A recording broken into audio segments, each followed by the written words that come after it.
Ujete kureiwa rofareji karijo. Garo pata paketi.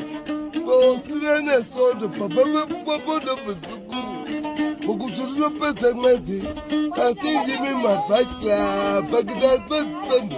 Kurya kudega kupara paketi pata dari gue.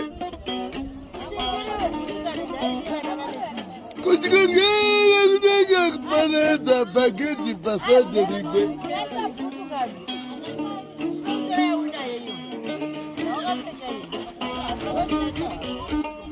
Maravate para baya.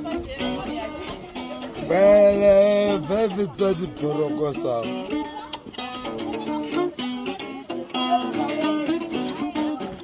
Esgota de jazara kuroiwa rofareji karijo.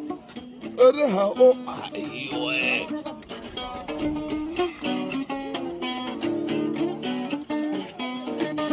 Shimotoro.